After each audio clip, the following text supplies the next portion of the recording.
Eu vou falar agora do otimismo que está reinando na casa do Bolsonaro. O Bolsonaro que está em prisão domiciliar parece que está otimista e está vendo luz no fim do túnel.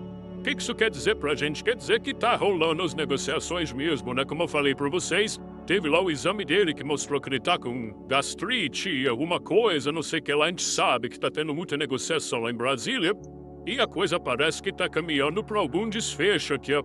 Aliados de Bolsonaro pediram prazo à Casa Branca para aprovar a agenda anti-STF no Congresso. A agenda, ou pacote da paz no Congresso, né? É o que André Sadi quer dizer aqui, mas parece que o Eduardo Bolsonaro conversou com o pessoal lá nos Estados Unidos, pediu um prazo de 3 semanas para fazer as acomodações e votar a anistia aqui no Brasil. Será que vai dar certo isso daqui? Será que vai conseguir? Porque a visão que a gente tem do Congresso é o contrário, no Congresso. Tal contrário que eles aprovar a lei da censura, que é fazer censura lá, botar um órgão federal. Vamos entender esse caso aqui. Pois bem, então tá aqui, ó, matéria da Veja, diz que o Bolsonaro recuperou otimismo e tá vendo uma luz no fim do túnel. O que eu falo pra vocês, é lógico que abertamente ninguém vai dizer que vai recuar. O STF, em momento algum, vai dizer que vai recuar. O governo não vai recuar. Mesmo no STF, o Alexandre de Moraes, ele não vai recuar mesmo, tá? Ele não é só falar, não, ele não vai recuar mesmo.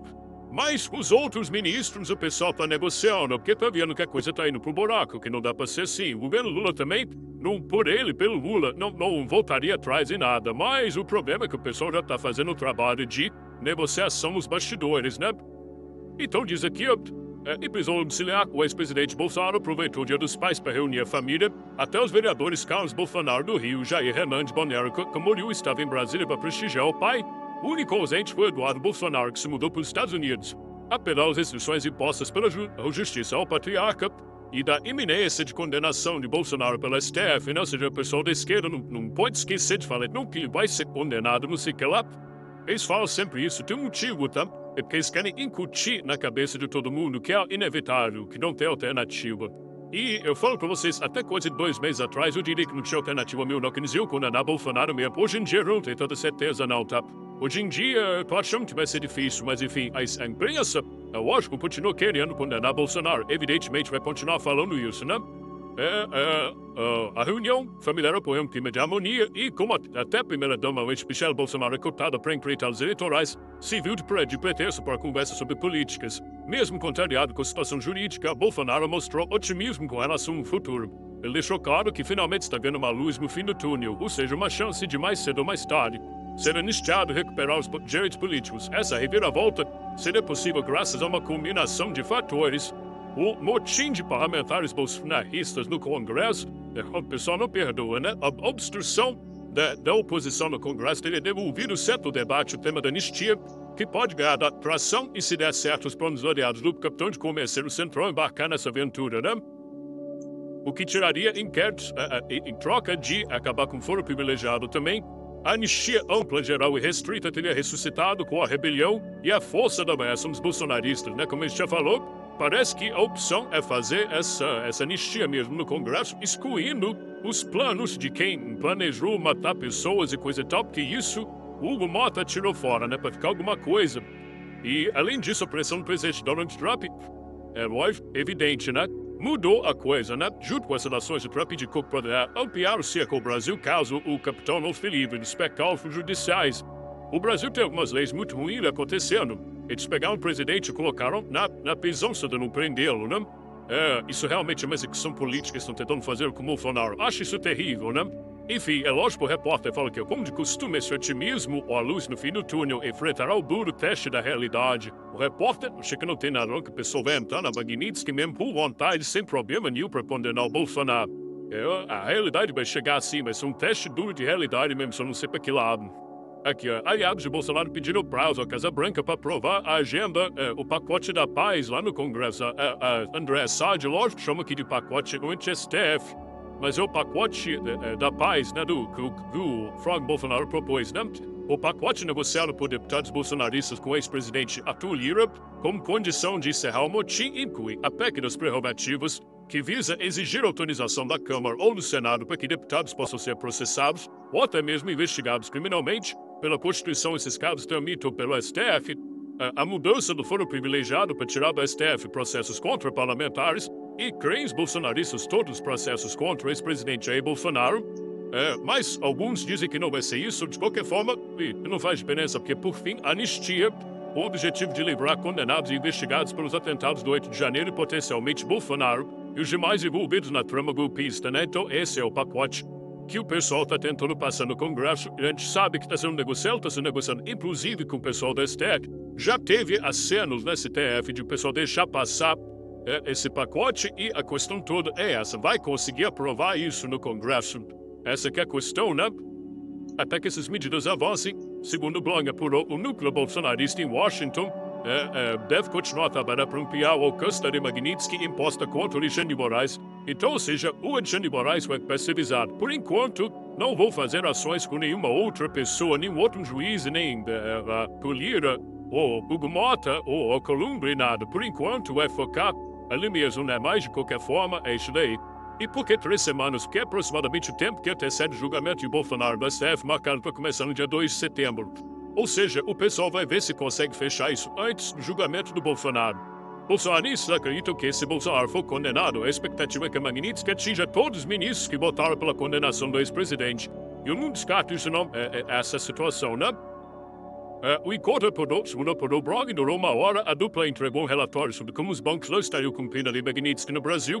E o Bessent falou que ia dar um jeito nisso daí. Ou seja, a estratégia parece que é essa. Até o dia 2 de setembro, temos essa votação da anistia na Câmara. Eu não sei se isso vai acontecer, tá? Porque a verdade é que o Hugo Mota continua insistindo que tem que votar a lei Felca, né? A lei de censura que eles estão querendo colocar lá, que é uma lei absurda. Eu vou falar sobre isso no outro vídeo. Mas essa parece que é a prioridade por lá, né? Outra coisa curiosa é justamente o cálculo do STF para marcar o julgamento de Bolsonaro junto com o 7 de setembro. Então você lembra que alguns dias atrás a gente fez um artigo aqui falando que só deram um recado, puxando tá muito rápido esse negócio, né? Ele está acelerando muito esse processo, o processo normalmente, né? O processo da Marielle não foi votado ainda, não foi julgamento ainda, um monte de casos que está muito mais rápido, né? E o problema é que isso vai impactar com o 7 de setembro, que vai ter manifestação, né, do 7 de setembro. O calendário estipulado para o julgamento de Jair Bolsonaro fará com que as sessões sejam intermeadas pela manifestação da direita prevista para o 7 de setembro, o que pode levar ao acirramento das tensões entre o bolsonarismo e o STF. Mas, de acordo com interlocutores do Zanin e do Alexandre de Moraes, nem a segurança do STF, nem os ministros consideram a coincidência de datas um fator de risco. A prioridade para os ministros é encerrar o processo antes de outubro, para que o destino de Bolsonaro, muito provavelmente a condenação, já tenha sido traçado um ano antes das eleições de 2026. Na verdade, o problema dele é aquilo que eu falei para vocês. Eles sabem que estão numa corrida contra o tempo, que esse processo do Bolsonaro não tem futuro, que vai vir anistia, vai vir soluções, e mais do que isso, quanto mais tempo demorar, menor a chance deles conseguirem essa condenação. Então eles estão querendo, de qualquer jeito, fazer a condenação rápida do Bolsonaro, porque mesmo que depois se desmanche, tem anistia, que o Bolsonaro seja liberado para participar em 2026, o fato é que vão poder dizer que Bolsonaro também foi condenado. Bolsonaro, golpista, condenado pela STF, coisa e tal, só foi liberado depois por uma anistia do Congresso. Enfim, é mais para fazer com um palanque político, né? Embora não haja header para isso, o Lula foi condenado na segunda instância em janeiro de 2018 e preso em abril, 6 meses antes das eleições. Os ministros consideram que a antecedência de um ano, além de simbólica, proporciona uma margem de segurança porra nenhuma. O ponto aqui é justamente que eles estão com medo, porque o Lula, quando foi condenado, todo mundo sabia que o Lula tinha feito coisa errada. Até o pessoal da esquerda estava se afastando do Lula quando o Lula foi condenado. Estava muito claro as provas, as evidências contra o Lula. Então, não gerou nenhuma comoção a prisão do Lula. Entre os apoiadores mais diretos dele, é verdade, né? Pelo aquele cinema todo ali no sindicato, em São Paulo, coisa e tal, mas saindo daquilo ali, não teve problema nenhum. No caso do Bolsonaro, eles sabem que vai ter. E eles sabem que a medida que vai chegando às eleições fica mais complicada essa situação, né? Aqui, ó. O cálculo leva em conta o fato de que uma das consequências da condenação criminal é a inelegibilidade. E se o Bolsonaro já tenha sido declarado inelegível pelo TSE em 2 processos, considera-se nos bastidores que há risco da decisão ser revertida depois que o Cássio Nunes assumiu o comando da Corte Eleitoral. Eu avisei para vocês desde o início isso, né? Isso pode acontecer. O Cássio Nunes da presidência do TSE pode, em tese, derrubar essas condenações do TSE. Daí a preocupação do Alexandre de Moraes de condenar ainda a qualquer custo. no STF antes das eleições. E, de novo, o pessoal, os jornalistas falam muito otimistas, né? Não que certa condenação, quem vai ser condenado, coisa tal, vai estar inelegível. Você vê que esse é o objetivo deles. Eles não querem Bolsonaro participando da eleição de 2026 nunca mais. Ou quem sabe, se participar, vai ganhar.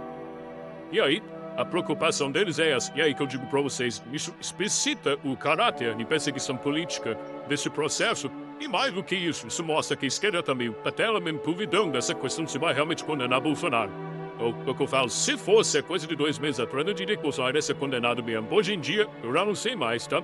Até a Transparência Internacional falou que a prisão de Bolsonaro parece tentativa de silenciamento e tem fundamentos frágeis. Ela está falando aqui sobre a prisão domiciliar do Bolsonaro. Não, o Bolsonaro recebeu a prisão domiciliar no dia 4 de agosto, porque no dia 3 de agosto tem manifestações, ele teria falado alguma coisa no celular com alguém, e até a Transparência Internacional, que é de extrema esquerda, entendeu que esse troço ficou estranho, tá?